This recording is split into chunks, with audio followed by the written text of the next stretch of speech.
Hara-hara dalam rumah tangga yang dialami Tengku Dewi dengan Andrew Andika kini membawa keduanya ke jurang perceraian.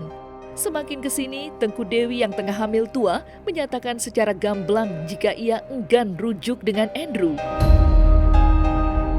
Tengku Dewi sendiri nyatanya sudah memiliki tekad bulat untuk bercerai setelah ia menjadi korban perselingkuhan berkali-kali yang dilakukan oleh sang suami. Bahkan, wanita yang akrab disapa Dewi itu menegaskan jika dirinya enggan ditemani oleh sang suami saat proses persalinannya nanti. Sebagaimana hal itu pula yang coba disampaikan Minola Sebayang selaku kuasa hukum Tengku Dewi, yang turut membeberkan alasan sang klien yang tidak ingin ditemani oleh sang suami saat proses persalinan anak keduanya. Lantas, apa yang menjadi alasan Tengku Dewi hingga tak ingin ditemani oleh Andrew saat proses lahiran nantinya?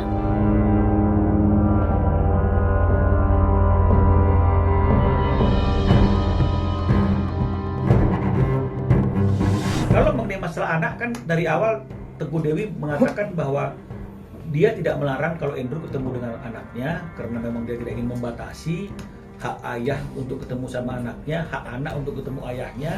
Dan dia juga mengatakan Dewi tahu betul bahwa Andrew juga sangat dekat dan sayang sama anaknya. Jadi dari mulai pertama kali masalah ini naik ke permukaan juga Dewi juga masih mengizinkan dan memberikan waktu yang cukup bagi Andrew untuk bertemu dan berjalan bersama anaknya.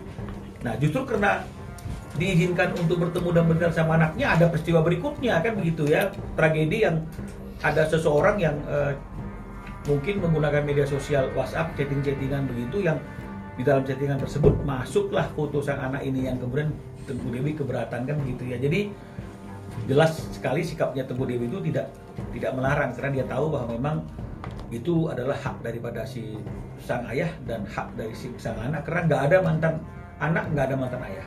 Sekarang pun saya sudah memaafkan sih sebenarnya, maksudnya tidak ada dendam ya. Maksudnya untuk apa sih ribut-ribut kayak perang gitu ya. Sementara kita tuh udah 11 tahun tuh bareng-bareng. Jadi kalau nggak etis ya rasanya kalau diakhiri dengan apa ya? Dengan nggak enak gitu. Jadi maunya kalau misalnya emang dari awal kita kenal baik-baik, ya berakhirnya juga baik-baik aja. Jadi kedepannya juga Andrew bisa melanjutkan hidupnya, saya juga gitu. Nanti kita sama-sama deh pikirin, kan banyak juga tuh pasangan yang tetap jadi co-parent yang baik gitu, tapi nggak perlu terikat dalam perkawinan. Maksudnya jadi kita punya hak bahagia masing-masing. Mungkin Andrew juga jadi kedepannya, masa depannya juga dia punya sendiri, saya punya sendiri juga gitu. Iya, karena saya mikirnya mendingan sekarang fokus ke hubungan dulu, ke proses perceraian supaya saya tenang juga lahirannya. Untuk yang pidana ya karena gimana pun kan dia tuh papanya anak-anak ya. Cuma mungkin saya berharap sih dari kasus ini banyak hikmahnya, Andrew juga jadi pribadi yang lebih baik karena kan dia tuh sekarang jadi bapak dari 2 orang anak aku. Dikasih contoh yang baik-baik aja supaya nanti anaknya kalau udah gede juga jejak digital bapaknya juga yang baik-baik gitu. Kuat ya karena memang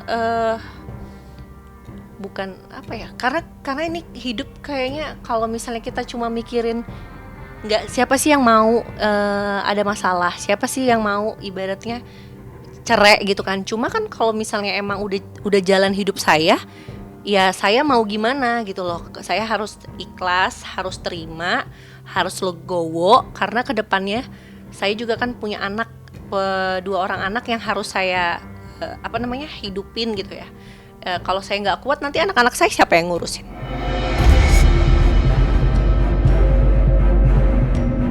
Menyampingkan permasalahan barusan, sidang cerai kedua antara Tengku Dewi dengan Andrew Andika akan digelar pada hari ini di Pengadilan Agama Cibinong, Jawa Barat. Namun, pada sidang kali ini, kuasa hukum Tengku Dewi menyatakan jika sang klien tidak akan menghadiri sidang perceraiannya. Adapun alasannya, lantaran Tengku Dewi dikabarkan mendapat larangan dari dokter kandungan lantaran usia kandungannya yang saat ini memasuki usia 35 minggu. Oleh karenanya, sidang kali ini nantinya akan diwakilkan langsung oleh Minola Sebayang yang nantinya akan berhadapan langsung dengan Andrew Andika. Lantas, strategi apa yang akan dilancarkan Minola pada sidang kedua kali ini?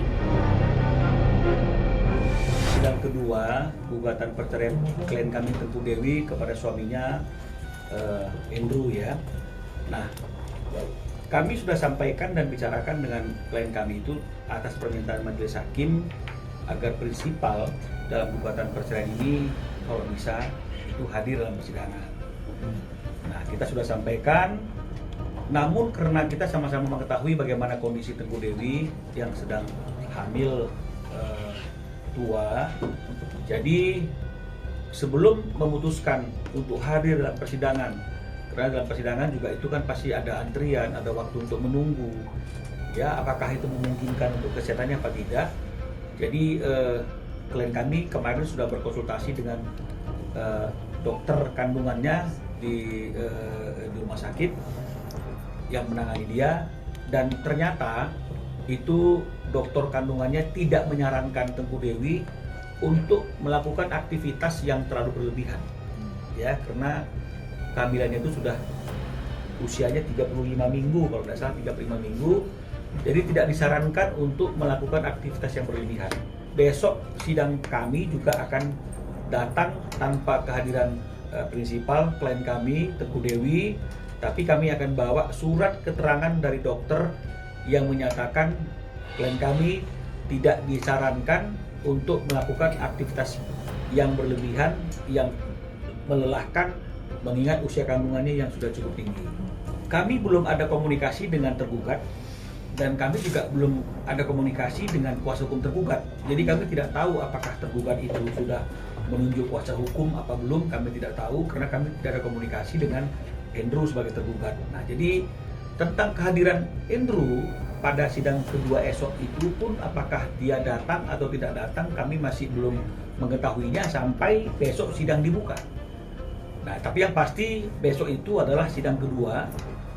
Apabila Andrew tetap tidak datang untuk memenuhi panggilan hadir dalam persidangan tersebut, maka tentunya akan diberikan kesempatan satu kali lagi oleh majelis hakim, panggilan ketiga untuk Andrew datang memenuhi panggilan hakim dalam sidang perceraian tersebut.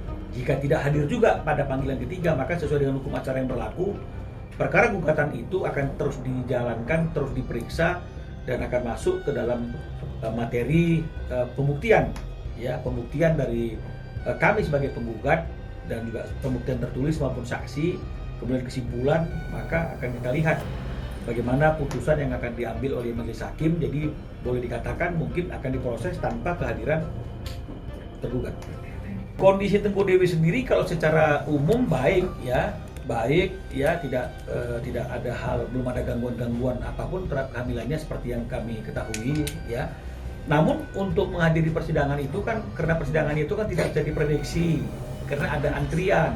Berarti ada waktu yang menunggunya juga nggak bisa kita pastikan lama atau tidak, tergantung nomor antrian kita. Nah, jadi untuk itu, untuk mencegah tidak terjadi sesuatu yang tidak diinginkan, maka Dewi berkonsultasi dengan dokternya yang menangani kehamilannya, dan ternyata dari pemeriksaan tersebut diketahui bahwa kehamilannya itu sudah 35 minggu kalau nggak salah ya, 35 minggu, dan oleh karena itu sudah dianggap mendekati waktu kelahiran. Jadi dokternya tidak menyarankan Tengku Dewi untuk melakukan aktivitas yang melelahkan.